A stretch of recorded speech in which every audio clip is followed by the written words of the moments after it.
Кога во 1352 година Сулеман, синот на османлискиот султан Орхан, 1326-1359, ја освоил тврдината Цимпе, лоцирана на европскиот брег на Дарданелите, никој и не помислувал дека за помалку од половина век, речиси целиот Балкански полуостров, ќе биде под османлиска доминација. Инвазијата која следела по овој настан била една од најважните настани во бурната историја на овој полуостров. Со неа бил означен почетокот на еден нов историски период во кој радикално биле променети старите политички, верски, културни и социјални односи на Балканот и кој оставил трајно наследство и траги во многу сфери од животот на овие простори. На местото на старите христијански држави била создадена нова исламска држава, позната под името Османлиска империја. Во наредните неколку векови, таа држава беше една од најмоќните политички фактори во Европа, кој го диктираше историскиот развој на балканските народи. Историјата на таа држава започнува во Мала Азија. Потеклото на Османлиската империја е поврзано со малиот беглук на Ертугрул, кој бил припадник на номадското турско племе Кај, од славните турци Огузи. Според традицијата, еден дел од племето Кај, уште пред инвазијата на монголите во средината на 13-тиот век, се префрлил од Средна Азија во Анадолија.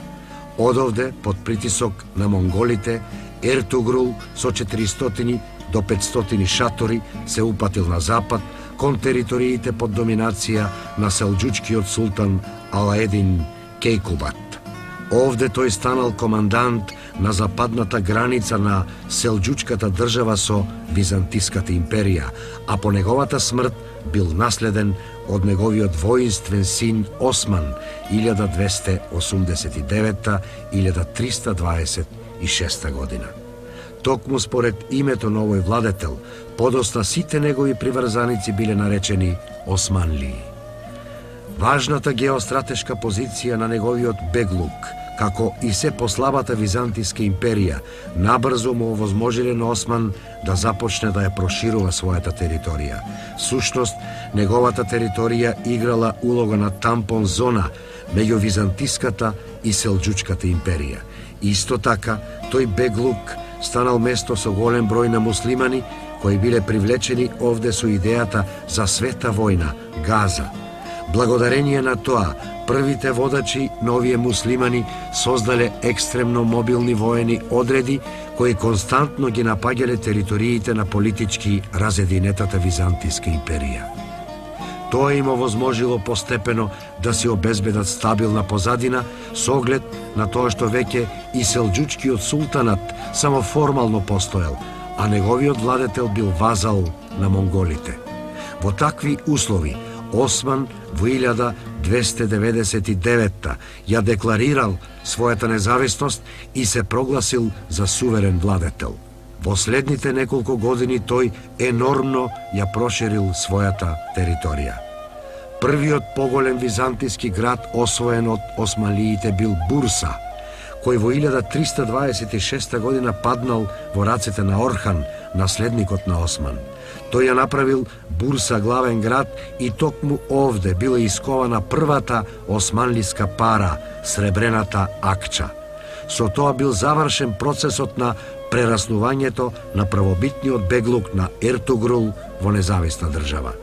Територијалната експанзија на османлиите им овозможила да допрат до бреговите на Црното и Мраморното море. Од тука бреговите на Балканскиот полуостров биле на дофат на рака и османлиското навлегување било само прашање на времето.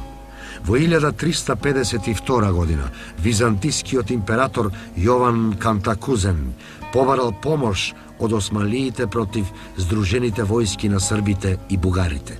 Сулеман, синот на Орхан, користејќи ја ситуацијата, ја освоил крајбрежната тврдина Цимпе на Галиполскиот полуостров. Набрзо османлиите започнале да ја населуваат областа со доселеници од Анадолија, игнорирајќи ги барањата на Византија да ја напуштат тврдината. Користејќи го земјотресот од 2 март 1354 година, османлиите без поголеми напори го освоиле и Галиполе, со што била создадена цврста база за инвазија на Балканот. Освојувањето на Балканот започнало со Мурат, вториот син на Орхан, кој во историјата влегол под името Султан Мурат II 1359-1389. Најголемите градови на Тракија, Димотика, Едрене и Пловдив биле освоени во првите години од владењето на Мурат. Набрзо османлискиот главен град бил преместен во Димотика, а веднаш потоа во Едрене, со што османлиската држава се промовирала како европска држава. Конечниот резултат од воената кампања на Мурат бил сведувањето на Византија само на територијата околу градот Константинопол. Битката на Косово во 1389 година ги отворила вратите на османлиите кон Србија, која веќе била претворена во вазална држава. Истата судбина ја споделила и Бугарија, чиј главен град Трново бил ставен под османлиска контрола во 1393 година. Судбината на Македонија била решена веднаш по битката кај реката Марица во 1371 година. Паѓањето на Македонија под османлиска доминација се случило во периодот од 1371 до 1395 година, односно од битката кај Черномен на реката Марица до битката кај Ровине во Романија. Во првата загинале двајцата браќа Волкашин и Углеша, а во втората султанскиот вазал кралот Марко. Надвор од доменот на османлиите останал само Солун со најблиската околина за на 29 мај 1430 година и тој да се покори на новата светска империја. Непосредно пред Маричката битка, браќата Волкашин и Углеша биле најкрупните владетели на територијата на Македонија.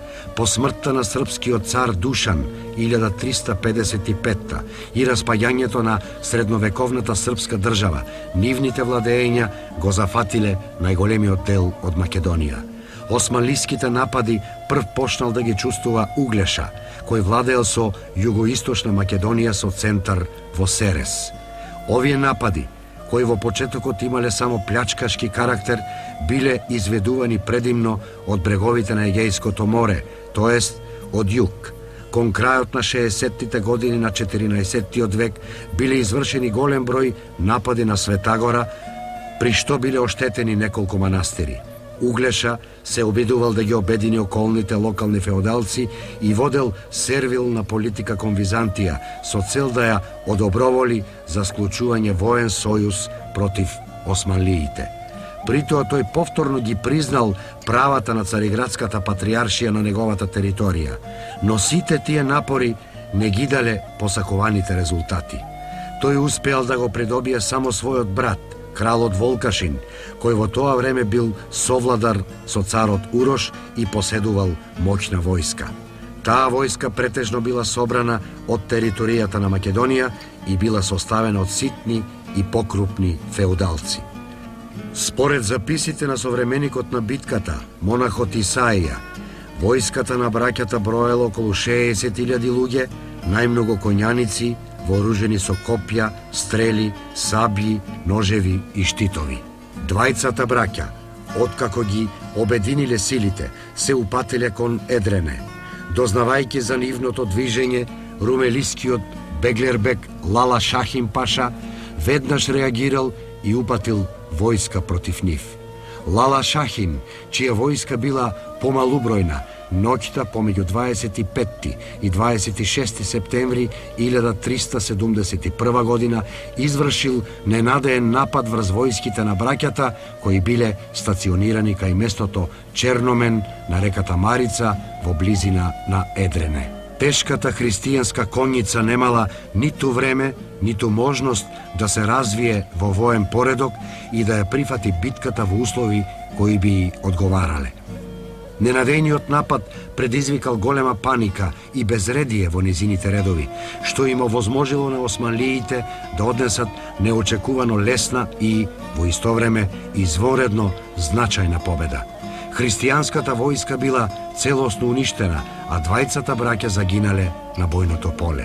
На тој начин, оваа краткотрајна, но со далекусежни последици битка им ја донела на османлиите една од најзначајните победи на Балканот. Со тоа започнала агонијата на сите останати самостојни христијански држави на полуостровот. Еве, како споменатиот монах Исаија ја опишува ситуацијата настаната во државата на Углеша по Маричката битка. И толкава мака и несреќа ги прелеа сите градови и страните западни, колку што ниту ушите слушнале, ниту очите виделе. Откако загина храбриот маж, деспотот Углеша, исмаиликјаните се распрснаа и полетаа по сета земја како птица во воздухот, и едни со меч ги колеа, а други во робство ги водеа. А оние кои останаа прераната смрт ги пожнеа. Оние кои ја одбегнаа смртта, од гладот беа уништени. Зашто таков глад настана по сите краишта, како што не се случил од создавањето на светот. А оние кои гладот не ги уништи, нив волците со Божја дозвола ноќе и дење ги напаѓаа и ги растргнуваа. О, колку жална беше гледката! Земјата остана пуста од секакво богатство, и од луѓе, и од стока, и од плодови. Зашто не се најде кнез, ниту водач, ниту учител меѓу луѓето кој ќе ги избави и спаси, туку сите ги обзеде стравот исмаиликјански. Јуначките срца на некогашните храбри луѓе сега се претворија во слаби женски срца. Веднаш по битката кај Марица, османлиите не ја окупирале целата територија на Углеша. Тие задржале за себе само мал дел на истокот на уништената држава на деспотот. Југозападниот дел од оваа област бил приграбен од византискиот управник на Солун Маноило II, кој во ноември 1371 година го презел Серес. Пропаста на двајцата браќа најмногу ја искористиле браќата Јован и Константин, синови на деспотот Дејан. Тие кон својата територија го присвоиле целиот појас меѓу реките Струма и Вардар, одеднаш станувајќи многу моќни владетели. Но по битката кај Черномен, токму нивната територија била првата на удар на османлиските напади. Браќата, чие седиште бил денешниот град Кюстендил, без противставување го прифатиле вазалниот статус кон султанот, кому му ги пределе клучевите од тврдината и му ги отвориле сите врати на цврстите градови во знак на целосна покорност. Вазалниот однос подразбирал плаќање определен годишен данок на султанот и учество во воени сили во состав на османлиската војска.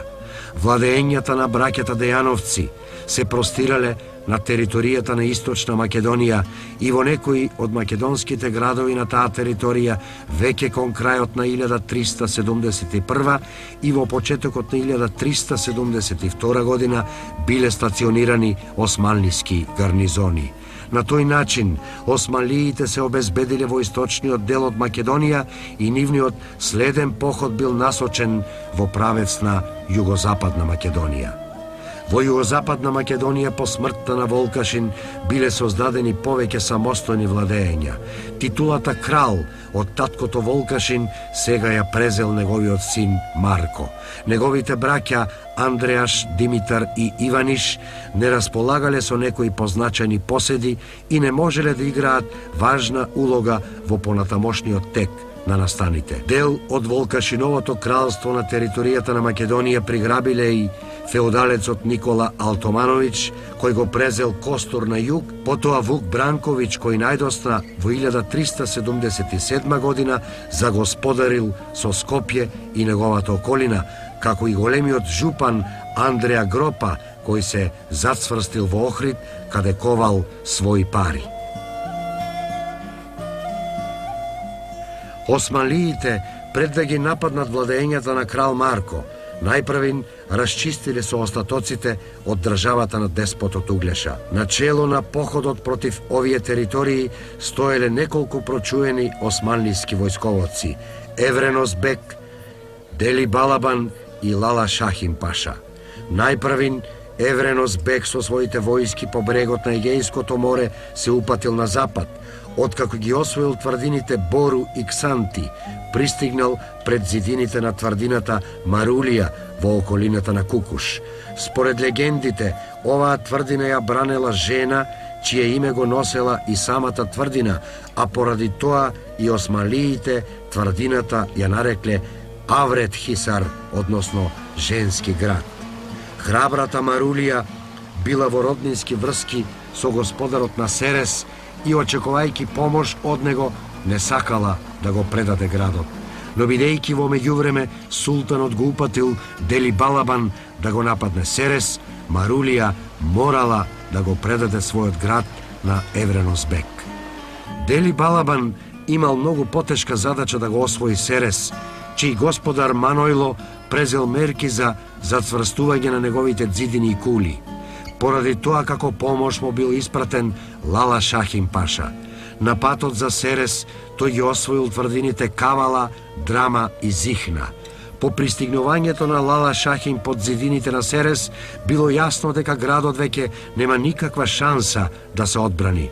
На 19 септември 1383 година тој бил освоен со јуриш на османлиите по опсадата која започнала уште во 1382 година. Бидејќи дал отпор, според обичајот, градот бил ограбен, а неговите повидни граѓани, меѓу нив и митрополитот Матија Факрасис, биле одведени во робство. При тоа настрадала и градската црква Свети Ѓорги, која во пописот од околу 1465 година е регистрирана како запуштена. Сепак, во Серес се сочувало народното предание дека ниту една црква не била претворена во џамија. За потребите на муслиманското население кое било населено во градот и за новиот османлиски гарнизон, по наредба на султанот Мурад I била изградена нова џамија, подоцна наречена Атик или Ески џамија, што значи стара џамија.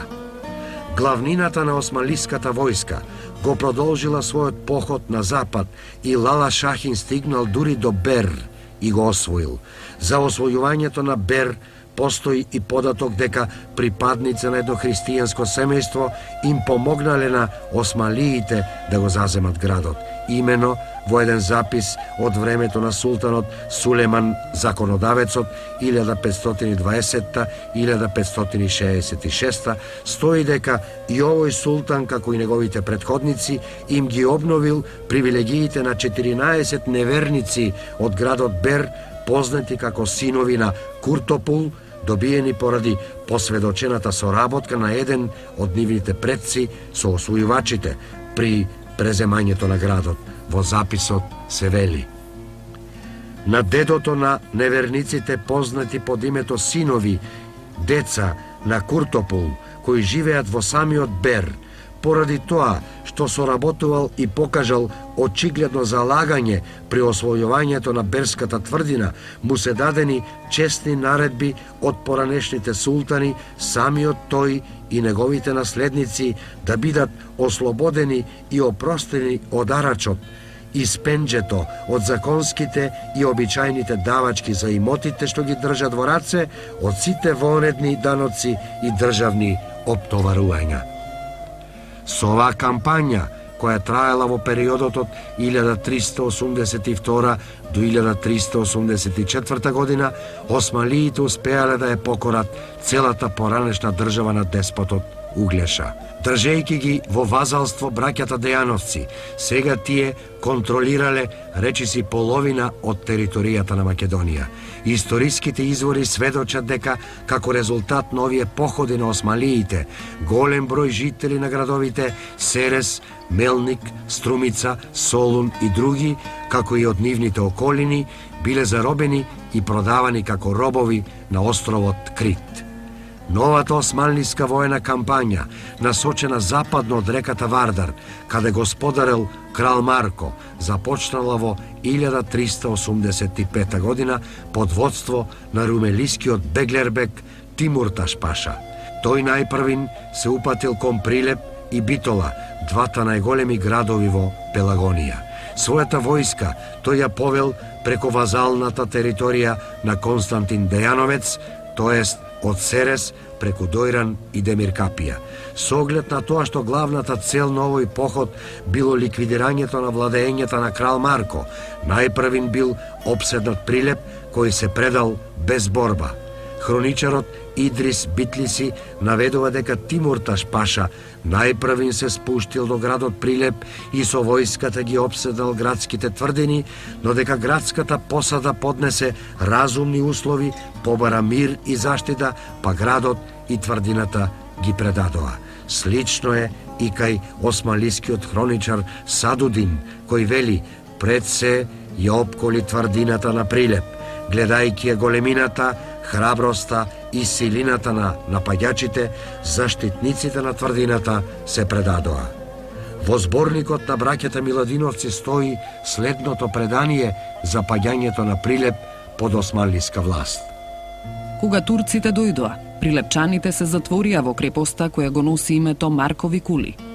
Турците ги обиколија и многу време ги биеа, без да можат да ја преземат крепоста. Најпосле обиколените, немајки што да јадат, ноќе ја испразнија крепоста, во која оставија тапан кој сам биеше на ветер. Турците, мислејќи дека обколените спремаат војски да ги нападнат, 3 дена преседоа со оружјето в раце чекајќи напад. Се дури една стара баба не им кажа дека крепоста е празна и дека тапанот сам бие на ветер. Тогаш турците влегоа во крепоста. Мирното предавање на Прилепската тврдина била решавачка за градот и тој не претрпел некои поголеми материјални и човечки загуби. Во 1445 година во Прилеп живееле 350 христијански наспроти само 10 муслимански семејства, што покажува дека градот релативно мирно поминал под османлиска власт. Веднаш по заземањето на Прилеп била обседната и Битола, која, за разлика од Прилеп, дала силен отпор. Еве како хроничарот Идрис Битлиси го опишува освојувањето на Битола. Тимурташ со голема војска тргна на градот, манастири и овој град го опколил. Некое време помина под градот и од Дербендот, но воопшто не му успеало да го заземе. Тимурташ секој ден им префрлал и приговарал на борците поради одложувањето и одолговлекувањето во освојувањето на овој град, додека конечно со големо залагање и победоносен труд не падна во мухамедански раце. И хроничарот Хоџа Садудин пишува дека градот бил заземен со сила и за неговото освојување се воделе битки кои бојното поле го претвориле во поле на страшниот суд. Најпосле, зад спуштената завеса, се појавила убавината на завладувањето и победата. Марко Цепенков за освојувањето на Битола го запишал следното народно предание. Турците кога го презедоа Прилеп, ич пушка не пукнала. При се што Битола ја преземале од две страни, едната војска од кај Прилеп дошла, другата од кај Воден, и пак лесно не можеле Битола да ја преземат.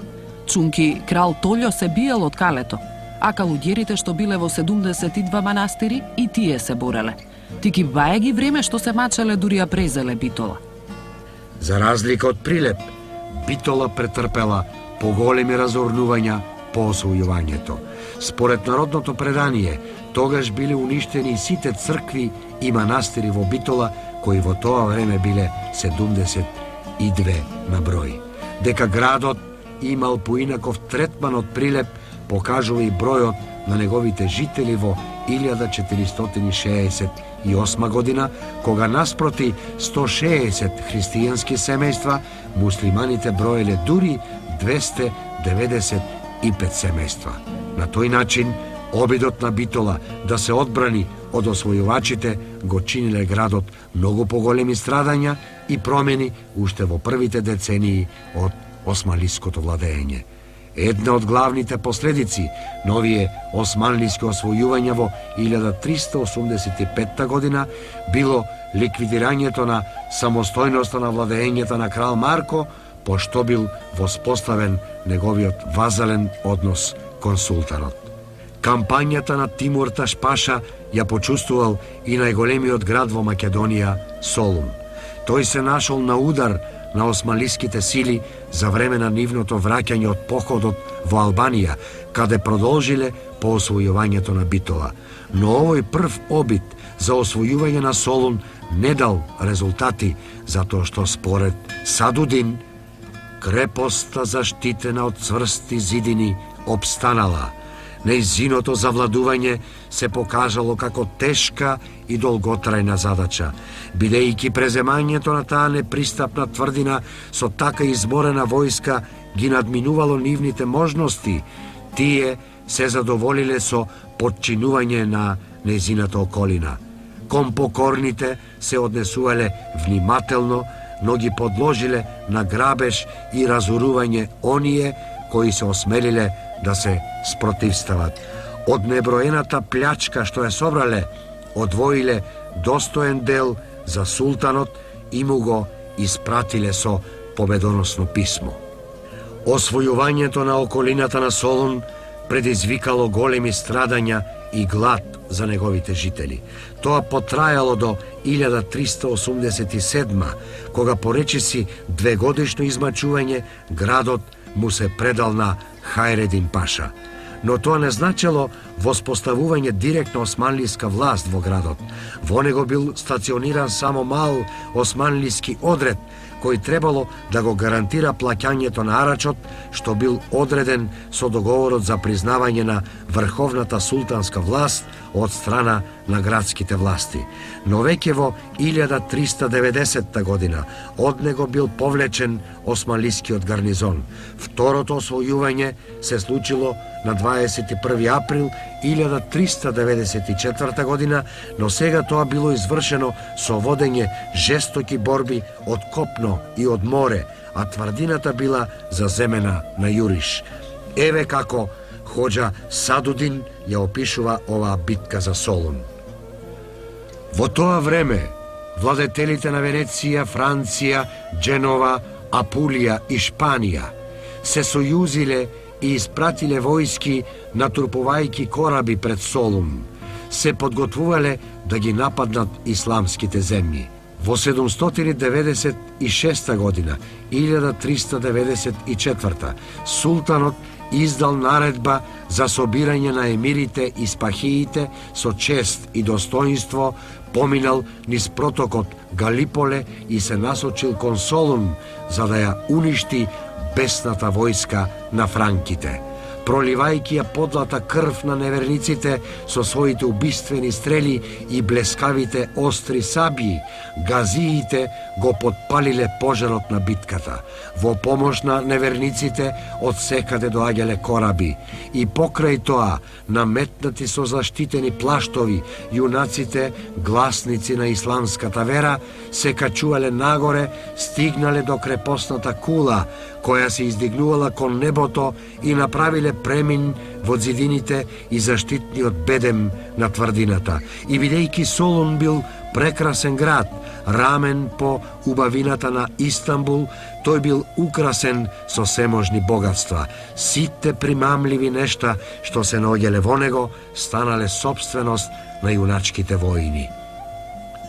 Османлискиот поход од 1385 година не значел само освојување на Централна Македонија и на Солунското подрачје.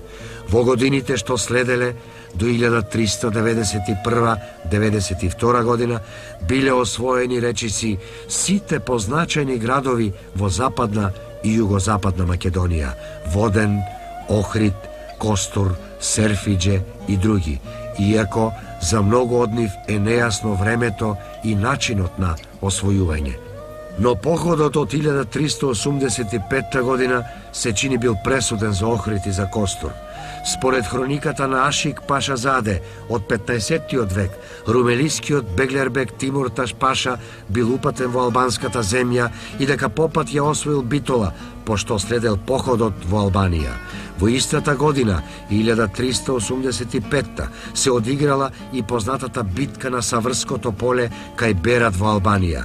Постои голема веројатност токму во овие драматични настани и Охрид да ја доживеал судбината на другите градови околу него и да бил освоен или пак во него да бил поставен османлиски воен гарнизон, држејќи го на тој начин градот под контрола. Преземањето на градот му се препишува на Чандарли Хајрудин Паша. Интересно е и прашањето за тоа дали градот бил освоен или пак бил предаден без давање отпор. Некои од запазените народни преданија укажуваат на тоа дека Охрид цели 7 години обстојувал против османлиските напади, при што решителни борби се воделе кај горната градска порта. Дека Охрид вршил некои подготовки за одбрана, може да бидат подкрепени со археолошките наоди, кои покажуваат дека челната порта на градот, по која го носат името и маалото Челница и црквата Богородица Челница, и преку која минувал најдостапниот пат до Охридската тврдина, кон крајот на 14-тиот век била задзидена. Може би тоа била една од мерките за спречување на османлиските напади. Постои можност дека градот бил предаден без отпор. На тоа наведува и фактот што христијанското население се задржало во своите стари живеалишта и што доминирало во бројноста долги години по воспоставувањето на османлиската доминација. Познатиот патеписец Евлија Челеби навестува известна можност за предавање на градот без борба. Имено тој во својот патепис наведува дека некои од членовите на градскиот гарнизон се православни христијани кои на вирот го предале градот и тие се ослободени од сите вонредни давачки. Бидејќи се задолжени да ја поправаат и одржуваат тврдината, ослободени се и од сите тешки обврски. Тие не се муслимани. Како и претходната легенда што ја дава Евлија Челеби за владењето во Охрид на 7 кралеви, од кои султанот Мурат II 1421-1451 два пати го преземал Охрид. Така и ова навестување е несигурно. Но познато е дека османлиите во почетните освојувања биле доста толерантни кон другите вери и заедници, оставајќи им ги верските и некои други права под нивна управа. Интересот на таков начин да постапат и во Охрид и неговата околина бил уште поголем, бидејќи градот бил седиште на Охридската архиепископија, институција со постоечка структура и традиција сред христијанското население и со најсилно влијание врз нив.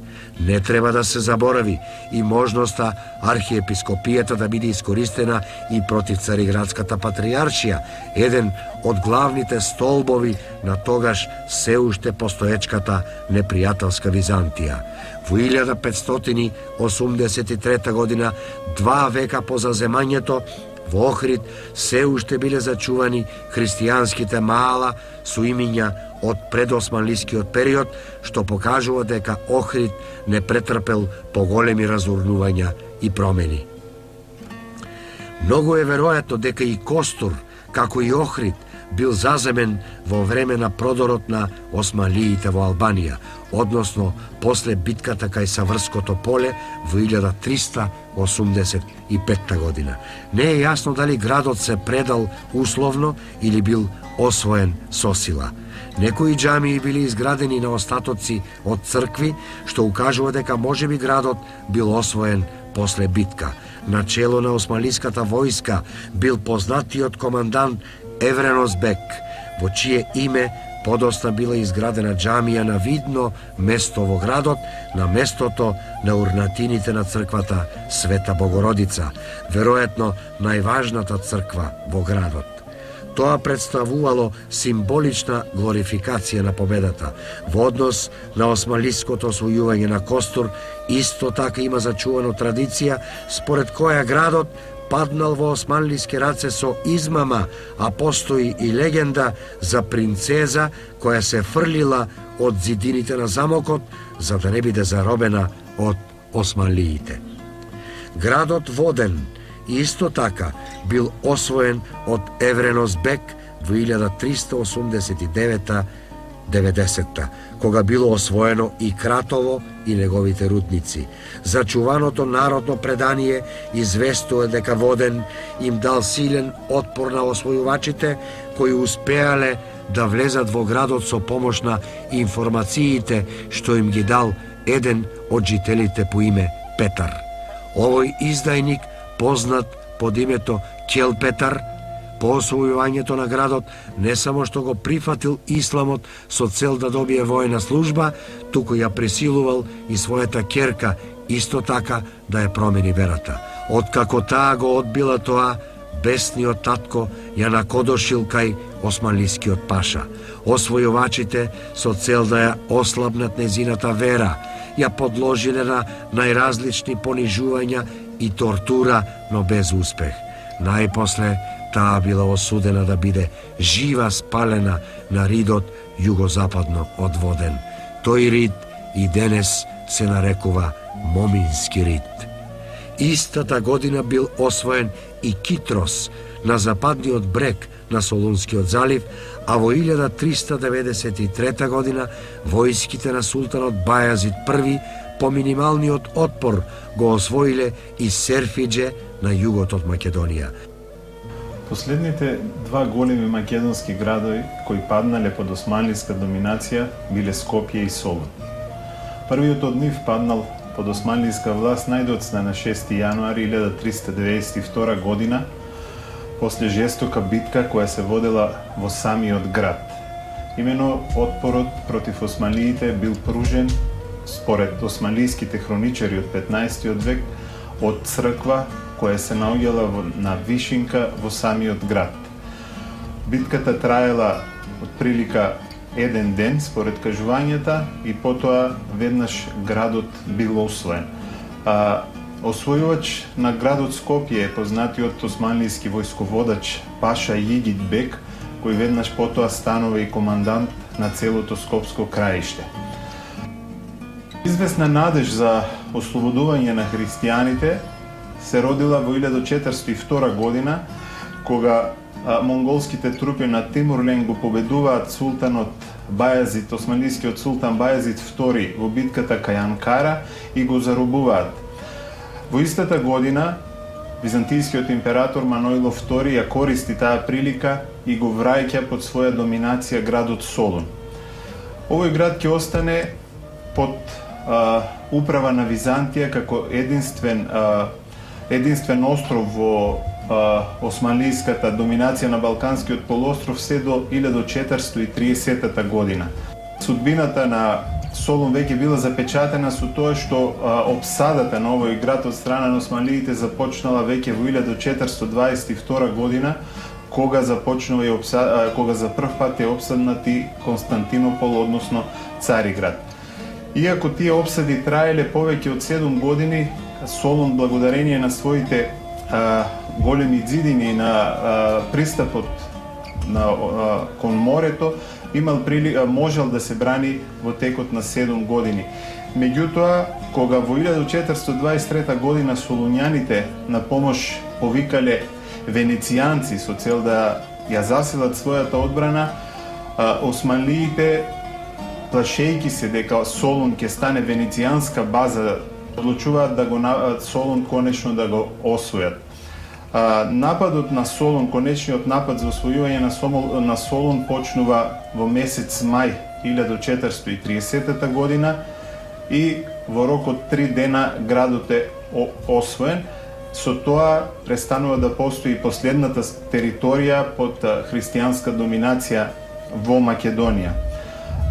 И Солун и Скопје по освојувањето претрпуваат големи штети, затоа што во согласност со исламската традиција сите градови кои пружат отпор на освојувањето, се подложени на 3-дневни плячкосувања. Меѓутоа и покрај тоа, после известно време, не само Солун и Скопје, сите градови во Македонија продолжуваат да живеат, се разбира, со една ориентална компонента во секојдневниот живот, и за кратко време тие повторно заживуваат како важни и големи трговски и занајчиски центри.